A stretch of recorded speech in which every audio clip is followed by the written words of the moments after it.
a Nancy Pelosi sponsored event, someone who had essentially a lifetime appointment. You have people like Chuck Schumer, Nancy Pelosi, Dianne Feinstein. These people been in power for their entire life. We live in a capitalist dictatorship where you can't get rid of Nancy Pelosi. The capitalist class will never allow it. You can predict who's going to win an election in the United States at around a 98% rate based on who has the most money, based on who has support of the capitalist class.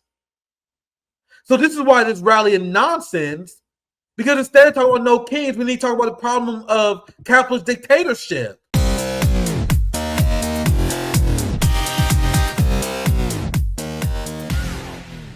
This is MSNBC, the quote-unquote opposition party news network, agreeing with Trump on regime change in Venezuela. Listen to this. In a neighborhood to go after a couple of boats. Yeah. This is about regime change, which, by the way, I think is potentially a good thing, given how Maduro has run Venezuela into the ground, how he stole an election, and the rest. But when we get involved in Latin America, it doesn't always turn out that. Yeah. That's why I said in principle. Yeah. This is there's a complicated backstory. Yeah. So we've got to be really careful. It's one thing to oust a regime, and we could probably deal with Maduro some version of how we dealt with Noriega in Panama. But it's something very different once you've ousted a regime to successfully midwife the emergence of an enduring, more positive regime.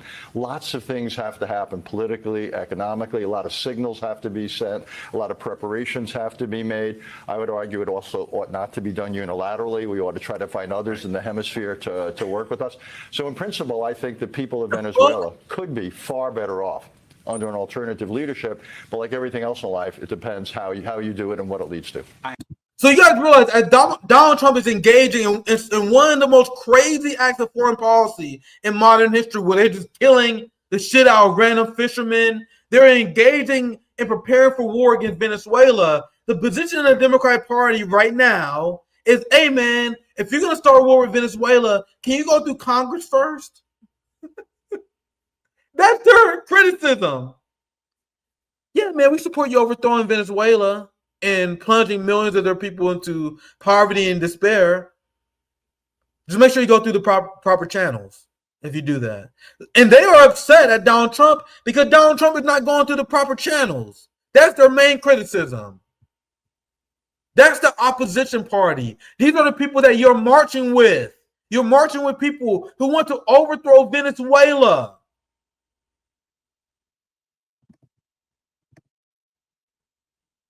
As Trump openly plots regime change in Venezuela, top Dems' response ranges from silence to half-hearted opposition. And I'm going to sum it up in a nutshell.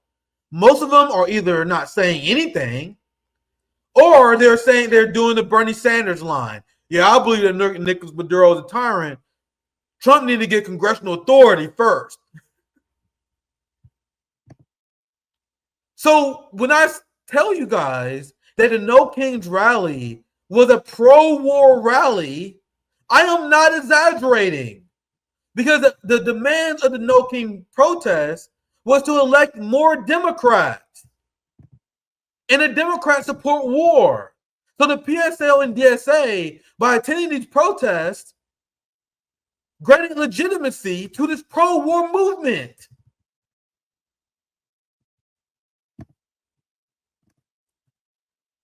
And you had the Palestinian activists that actually did go to the protest. They was immediately tone policed. You had Anthony Zinkis, who had a great tweet. I saw that Jimmy read on his stream, where they was telling people, like, don't bring Palestinian flags. And then once people did, they was immediately hostile towards them. Like, this is the experience from Cold Pink, where they was confronted by some dim organizer. Oh, it's about our man. You're in public place. News is just going to take a beautiful picture of this and paint us all as, like we're pro-humanity, anti-genocide, pro-humanity. Right, but you're at the wrong event, dude. I don't think you're at the wrong event, dude. So you You guys see what she was saying? She said, you guys can't have Palestinian flags. You can't advocate against genocide because they would paint us as, What she really wanted to say is, you can't do that because what if Republicans show your Palestinian flag and they connect us and accuse us of being Muslim radicals? I don't care about that. I don't want to be associated with that. So this is the responsibility people got. News is just going to take a beautiful picture of this and paint us all as, like we're pro-humanity, anti-genocide, pro-humanity. But it's you're at the wrong event, dude. I don't think so. I'm sorry. Why do you think this is the wrong message here? Because this is no kings. This is about the United States. It's about our democracy. Don't put that thing on. Whoa. It's about our Man, democracy. you're in a public place. Okay, don't put You're that in a on me. public I'm place. just saying. If you don't want to talk to me, but you just went up and yelled at him. Whoa. And by the way, I just want to say that the bombs haven't stopped. I just watched 11 people get massacred this morning, and Israel has violated the ceasefire dozens of times, as we knew they would. So that's also why we're out here. Why was that woman so hostile to you? I don't know. I actually don't know. I'm just out here for humanity and for Palestinians who are still being genocided, still occupied. There's still apartheid. So to be honest with you, I'm baffled. I don't understand it. Yeah. I guess she's pro-genocide. No king's pro-genocide. Seems like, yeah, exactly. You guys are attending a pro-war rally. So I don't know what you guys expected. That's exactly what I don't know why you got surprised. That's exactly what I expected. All right, I think I showed this one already. All right, I think I'm almost done with this no king segment. Listen. We're going to tear up the crown. We're going to tear up the. A Nancy Pelosi sponsored event. Someone who had essentially a lifetime appointment. You have people like Chuck Schumer, Nancy Pelosi, Dianne Feinstein. These people been in power for their entire life. We live in a capitalist dictatorship where you can't get rid of Nancy Pelosi. The capitalist class will never allow it.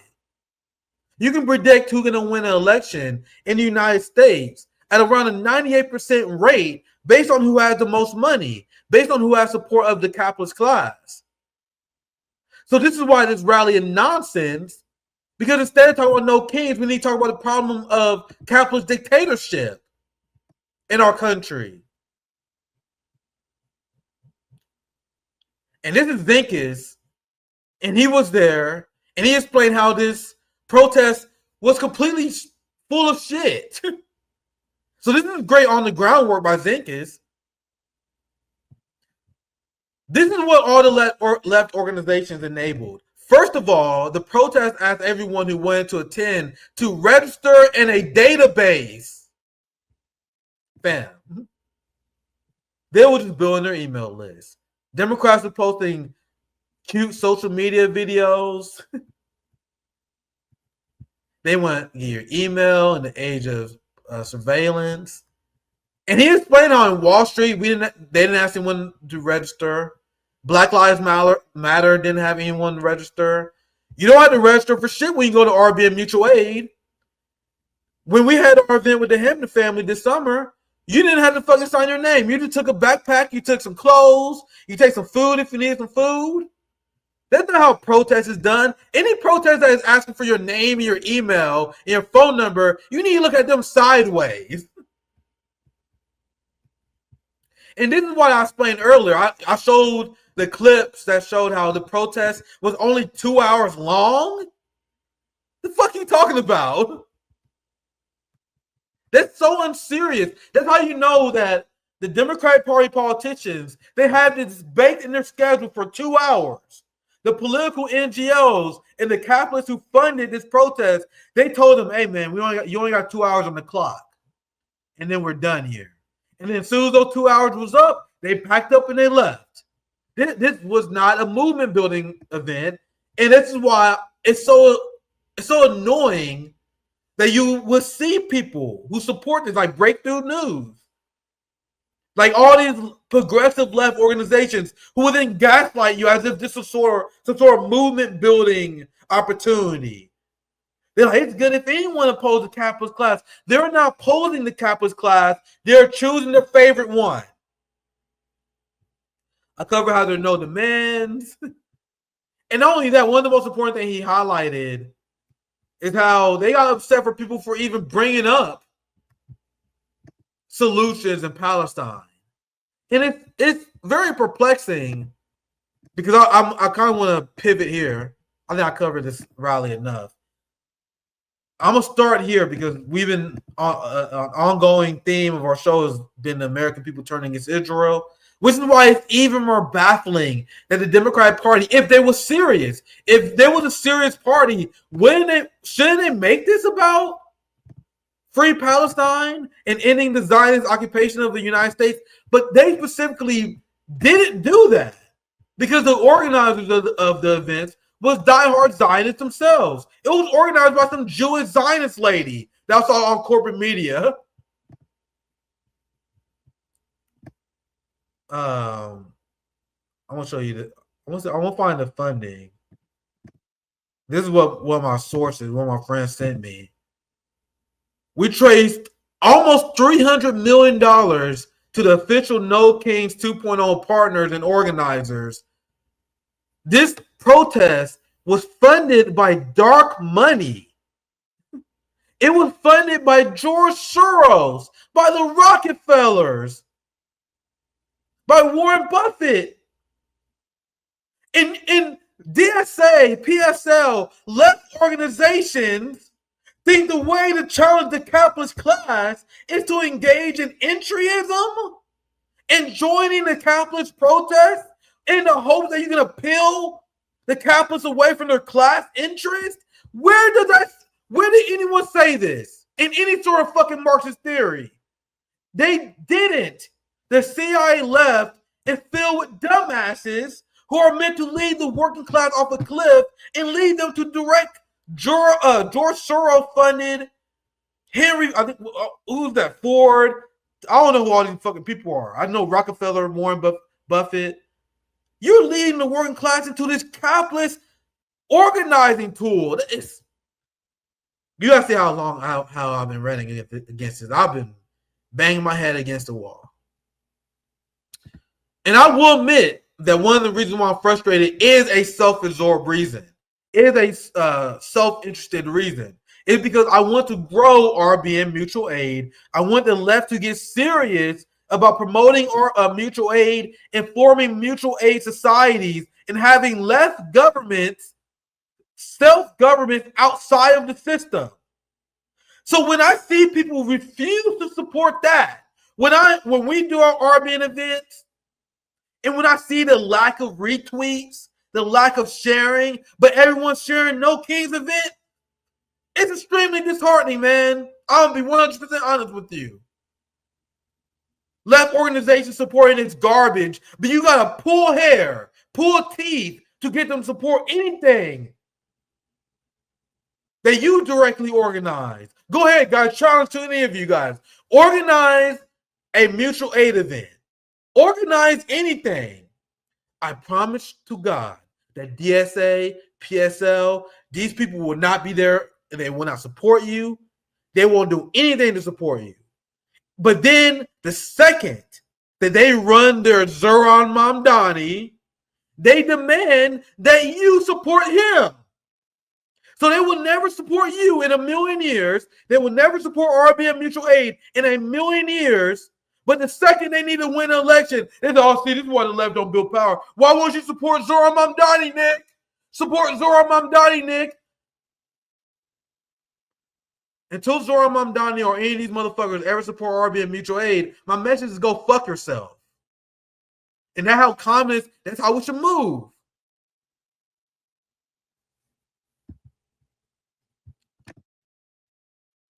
All right. This to my speech, it's absurd to still advocate. Let me rephrase that. It's absurd to participate in any event that can bail out the Democratic Party where we have them exactly where we want them. The Democratic Party is historically unpopular, and we are seeing a mass revolt against the Democratic Party because of their support of genocidal Zionist policies. So the absolute worst thing that you can do, something that is deeply problematic, is for you to engage in any events and help rehabilitate the image of this party that is dying. This party is dying, and they are panicking because they're realizing this. So instead of using this as an opportunity to build an anti-Zionist movement, working class movement outside of the two-party duopoly, they are desperate to fix the Democratic Party. That's what Zohran Mamdani said. That's the position of the DSA. The position of the DSA is Zohran Mamdani said he wants to save the Democratic Party. He wants to remind the Democratic Party that they are part of the working class. So he's here to bail them out. Which is why I was immediately against Zohran Mamdani. People are like, man, Nick really called that one. It was obvious. He told you guys from day one that his job was to save the dying genocidal Democratic Party. And I'm showing this poll that you guys see. The American people on our side. When would it be a better time to build a party explicitly on an anti-Zionist line than right now? And now Democrats, the ones who took AIPAC funding, they're realizing that they will never be forgiven and that they probably ended their political career, which is what we said. Eventful.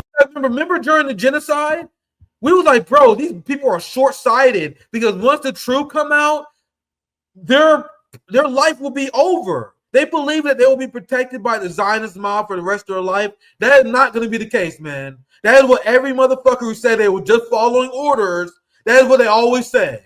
So many of these Democrats who thought it was safe, they're now being caught out by even the most libby. Even suburbanites, fam, are going to Democrat meetings. They're old Susans. They're like, hey, are you taking AIPAC money? Here's an example of it. You free Palestine! You! Genocide! They're pro-life! They're committing genocide! I'm not the government of Israel. But you're being like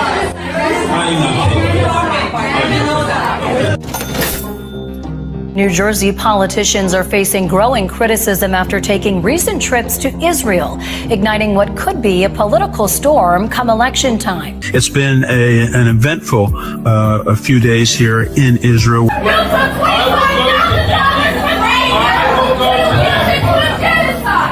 Shame on you! Shame on you!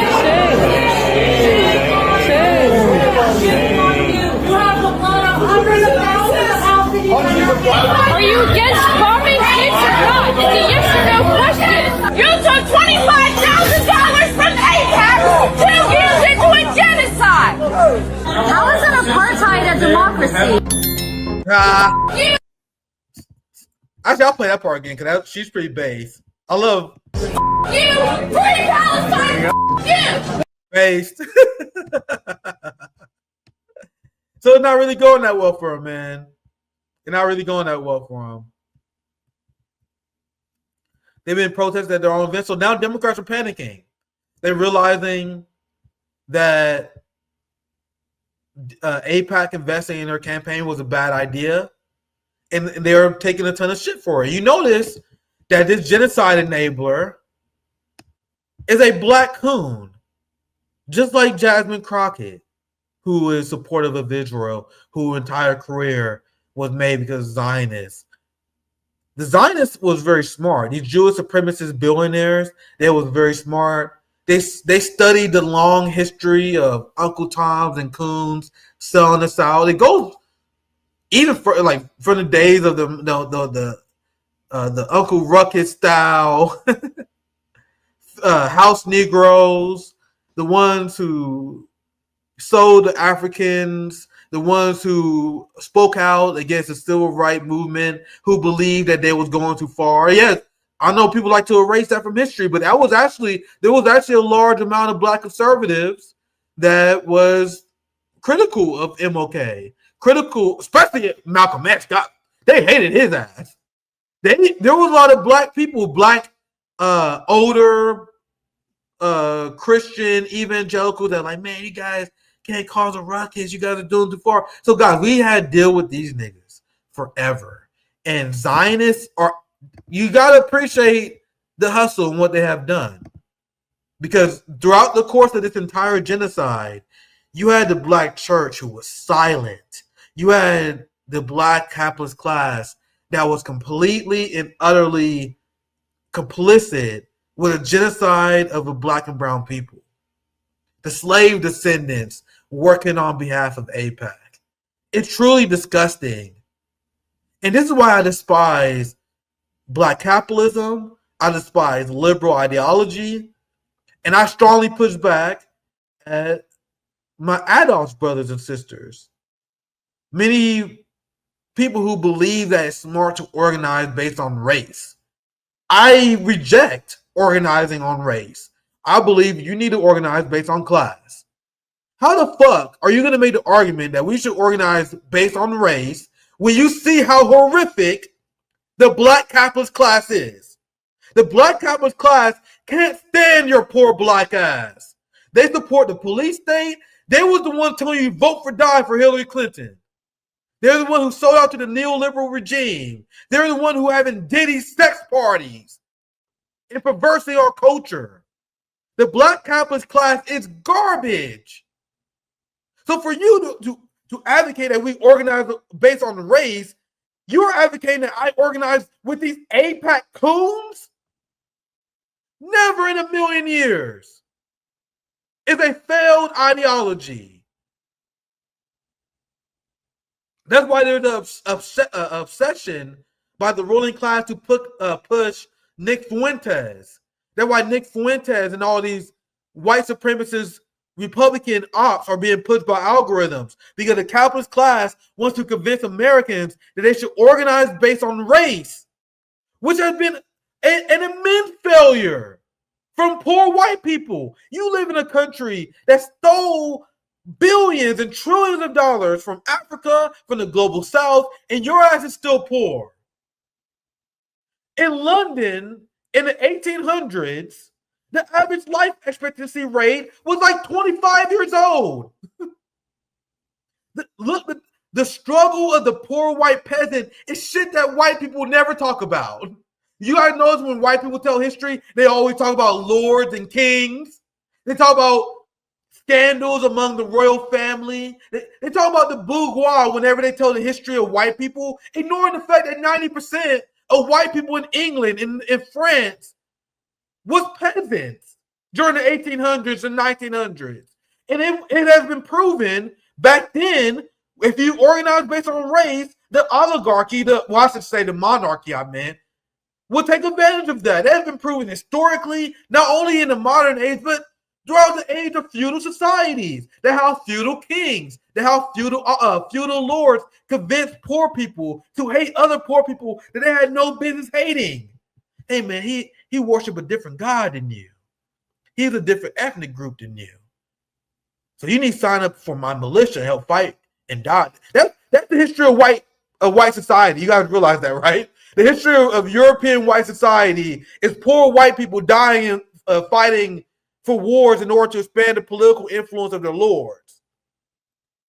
They don't say white people like, man, isn't it crazy how black people are all so violent? Think of the history of Europe and you motherfuckers killing each other. It's so funny.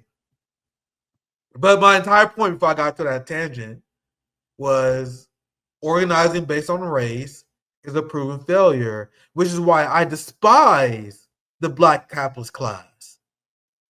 I then there became a communist just out of spite of these motherfuckers. I became a communist because I want to see the black capitalist class be completely dethroned and made utterly irrelevant. I want them to be class dominated. I don't want a welfare state. I want the complete suppression of capitalist interest. That's the difference between me and a social democrat. A social democrat wants to negotiate with capitalism. I want to destroy them. I want to subjugate them. I want to turn them into a permanent political minority. That is the difference between a communist and a social democrat. Once you realize it, you realize that our politics is actually as different and as wide as the ocean is.